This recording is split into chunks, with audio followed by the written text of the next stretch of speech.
Welcome to Fright Brothers Haunted Plot Edition. I'm Kevin. And I'm Ryan. And today we'll be slicing and dicing our way through Scream 4 2011. Let's provide you with a roadmap for this Haunted Plot Edition. So first, we'll give you a brief Haunted Plot summary of the film. Second, we will go through a Haunted Plot breakdown of Act 1, 2, and 3 of the film. Third, we'll provide you with our Haunted Plot Awards for this film. And then lastly, we'll give you our final judgment with the Fright Brothers grading scale. So let's get started. Haunted Plot Sum 6, and then we've seen our next set of characters, Chloe and Rachel, sitting on the couch watching Stab 6. And so in this particular scene, we see that our character Rachel is talking about how obvious it is to guess who the villain is and to know who the villain is. And then at that point, we have our other character, Chloe, stab her, showing that she's the victim, giving us our title card to Stab 7. And then now we get our next set of characters here who are actual real characters in this particular film. And that's Marnie and Jenny. And so they're also watching the movie that we just saw there with title card Stab 7. And then all of a sudden we get Marnie gets killed off screen. And then we have Jenny killed as well. So Ryan, overall, when you saw the movie within the movie within the movie, what do you think that Kevin Williamson and the writers there on Scream 4 were trying to say here? Well, for me, I just thought they were really trying to go back to the original and trying to take some of the original films, some of its elements, because the original is the one that started the meta-ness. I know they all have meta-ness in there. All of them inherently have it, but it just feels like they're taking away from the original.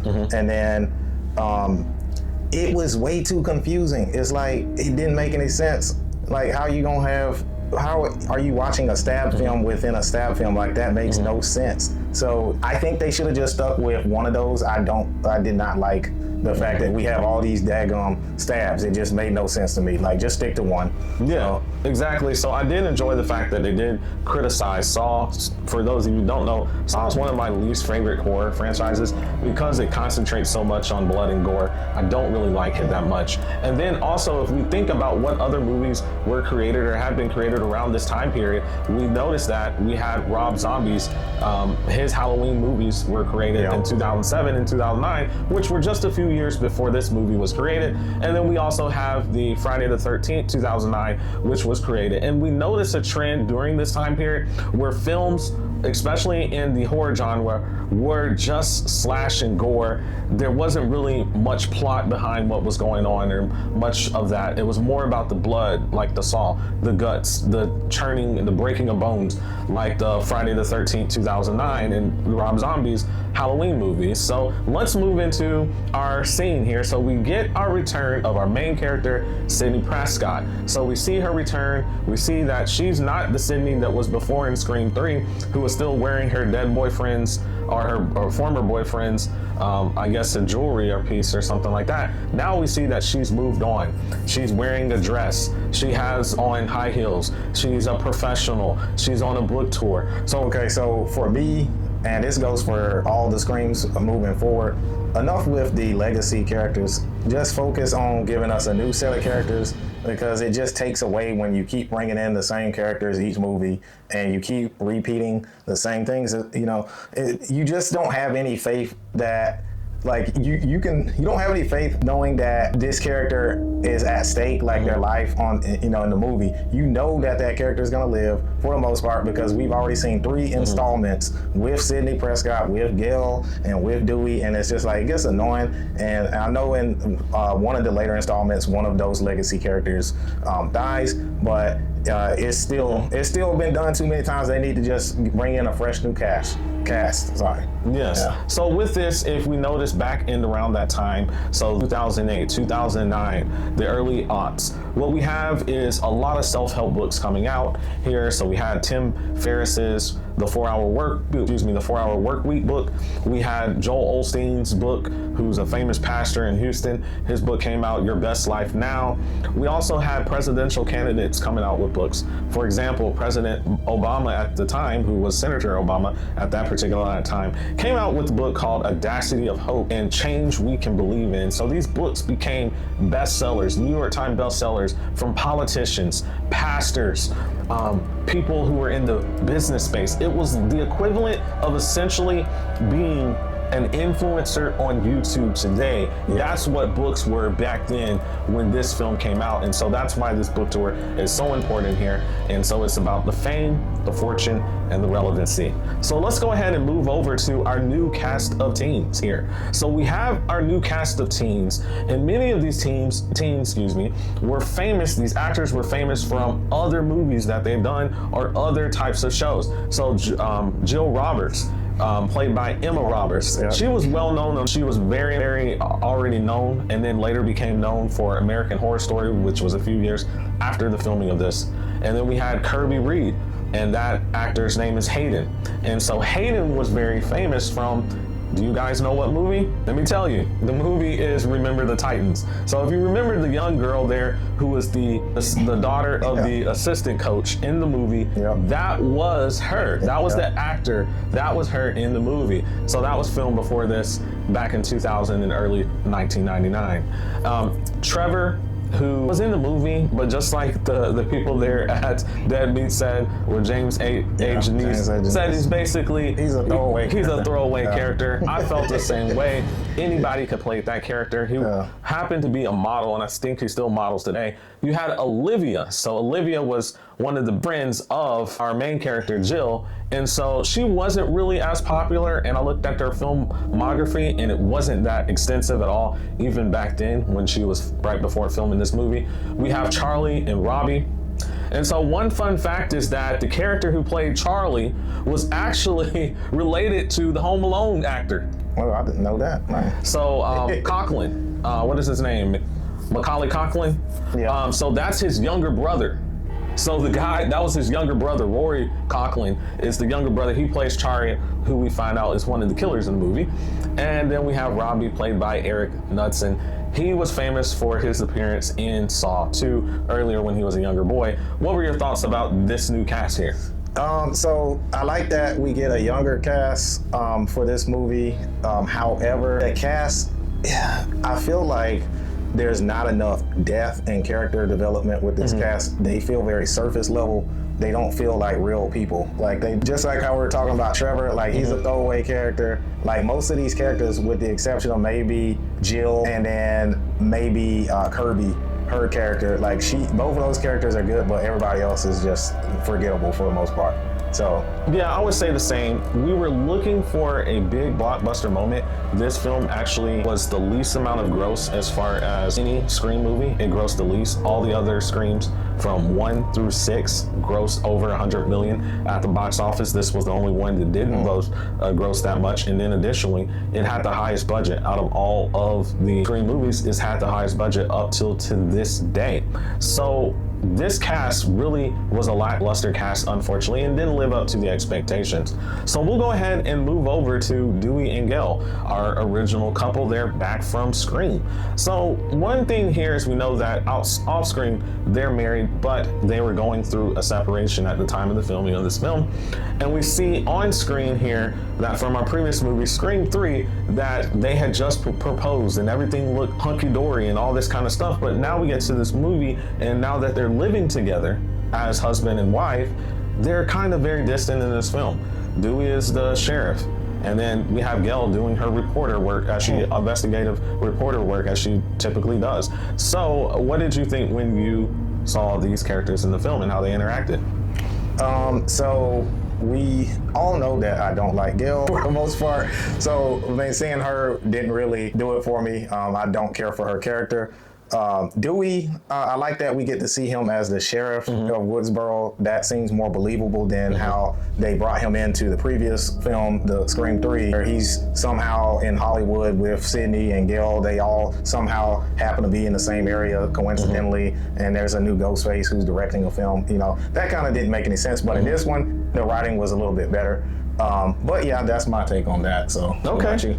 So for me, it just seemed as though the irony and the fact that they're closer together because they're married, but more so than any other movie, they're further apart because we don't get that much interaction between these two characters throughout the film as we did in Scream 2 or Scream 3.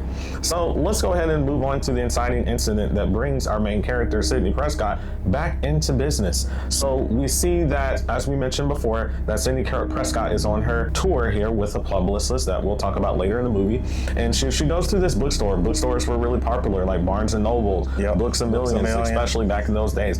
This have to remember, guys, people used to line up at the bookstore to purchase books and sleep in tents to purchase books, the Harry Potter books. Yeah, I remember. On the night that they came out. So this was like a huge deal to have this. So we have this situation. Dewey comes in. We already have Sidney Prescott there. Gail's also there because there's media clout and all that kind of stuff going around. And then Dewey says that he has the ability to locate where the phone is that the person did conversations, the killer did, from the previous night.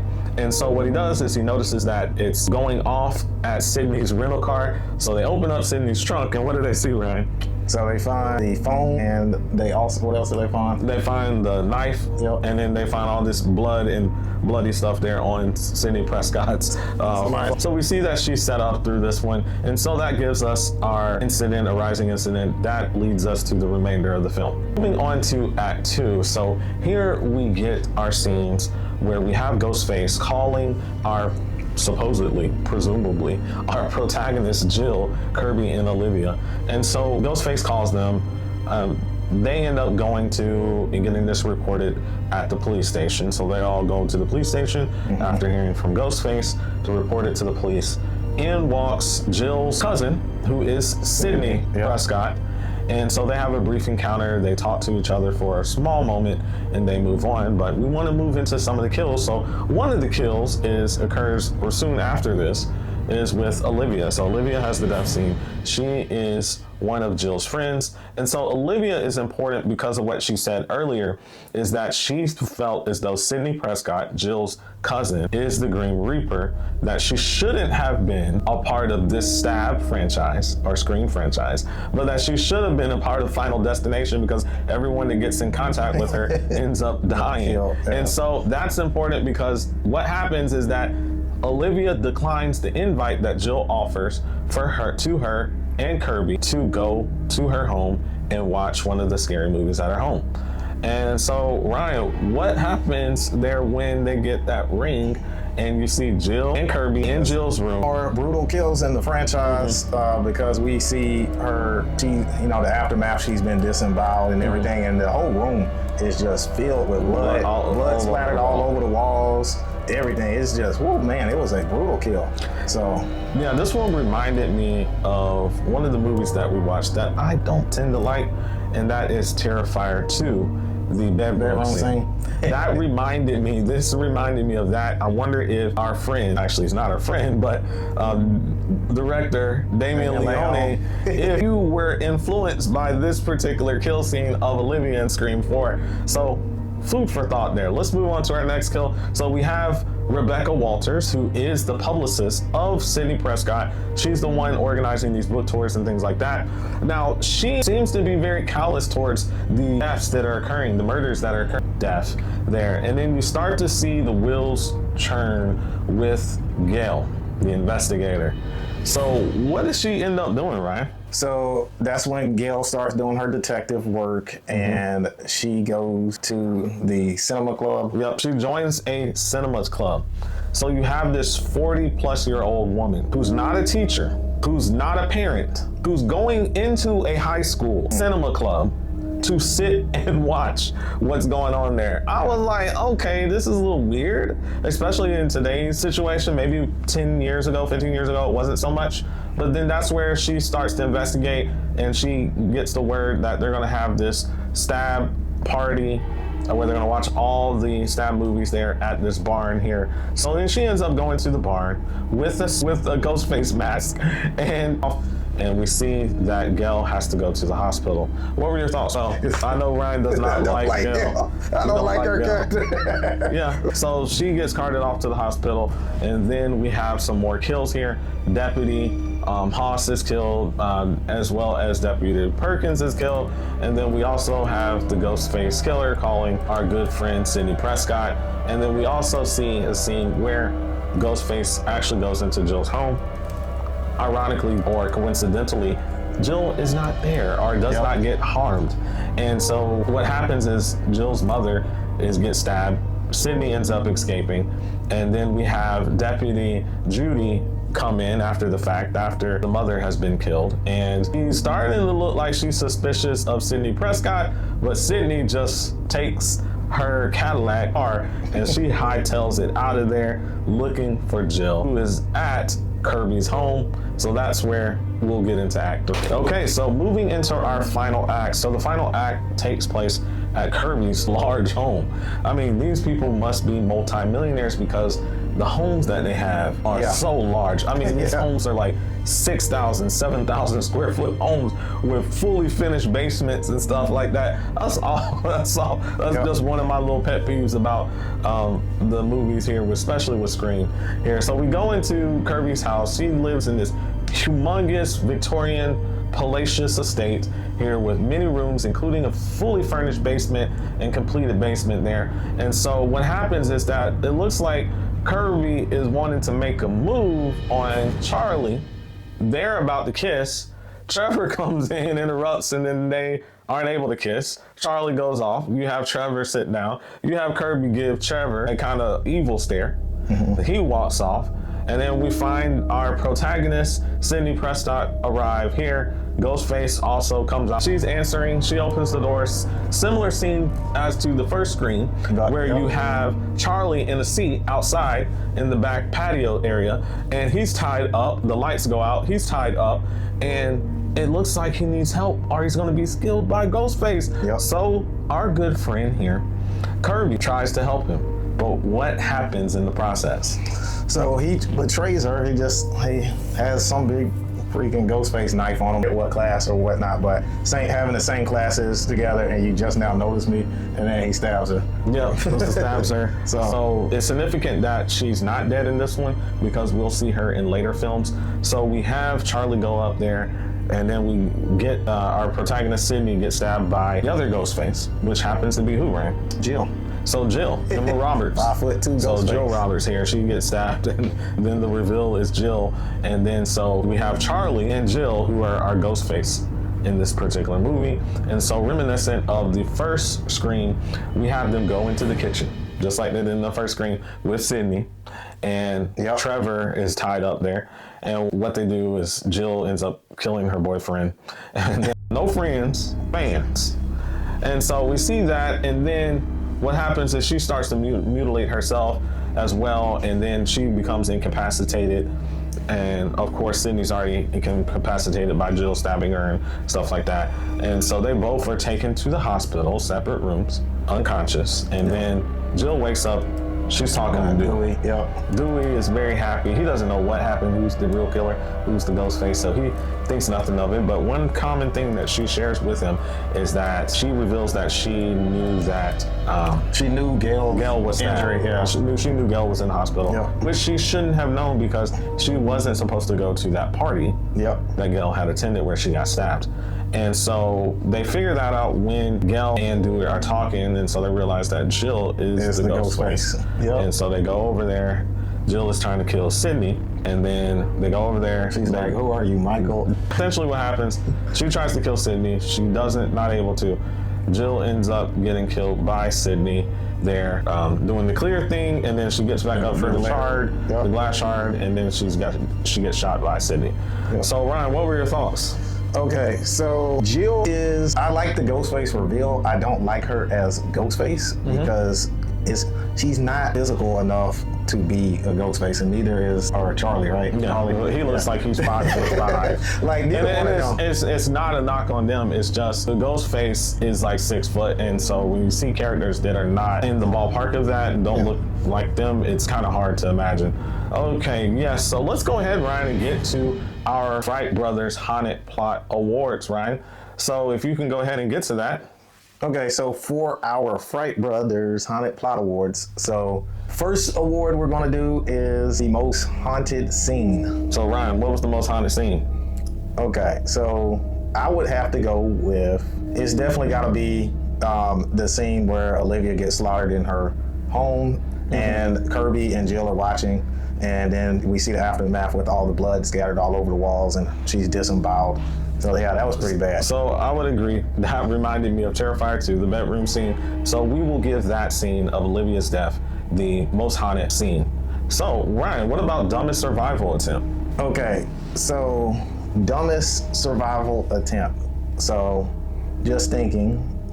So I'll go with the publicist in the parking garage. Like, she knows that she's talking to Ghostface. Ghostface, yeah. The best option for her is to get out of that parking garage. As soon as I get that call, I'm exiting out of the parking garage. I'm going back into a large building where there are a lot of people at to get away from Ghostface. I'm not continuing down in that dark parking garage, walking around like that. Yeah, so I would say that was there. like the dumbest survival attempt, is to stay in the parking garage even afterwards. So Ryan, let's move on to our Fright Brothers. I would say, I got one now. So I would say dumbest survival attempt, I thought honestly was when Aunt Kate got killed, when she was just sitting at the door, and then there was a Ghostface stabbed her right through the middle slot. But yeah, that was stupid. Don't do that. Okay, so moving on to our Fright Brothers final thoughts and Fright Brothers grade here for this movie. What is your grade, Ryan, and final thoughts? Okay, so after watching this movie, I've probably seen it at least 3 or 4 times. I would have to give this film Bark. I used to like the film. I used to think it was one of my favorite Scream movies, but since we've restarted the series and we're going through these and reviewing them, the cast just isn't here in this movie, and the Ghostface are not believable. Now, the motive for Jill is a good motive. It makes sense. I can understand it. It's not like a bad motive with writing, but in terms of the physicality, these two are not good Ghostfaces. Charlie and Jill, no. So with this, I'm gonna have to give this film a Bark. It is a just generic, mediocre, middle of the pack Scream film. So, what about you? So for me, I would have to give this one a whimper. This one is below average to me. The reason why this film is below average is because of its cast.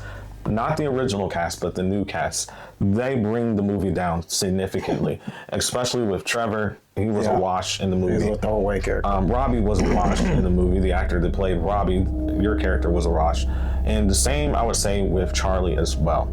Now, I do believe Emma Roberts did a good job in this particular film for what she's given, but at the same time, it seems like Emma Roberts is playing Emma Roberts, which is the mean girl that she plays in almost every movie that she's in. Especially like if you've watched her in American Horror Story and things like that, she's always playing that person who is so annoying, the mean girl who's so annoying, you want them not to be a part of the movie.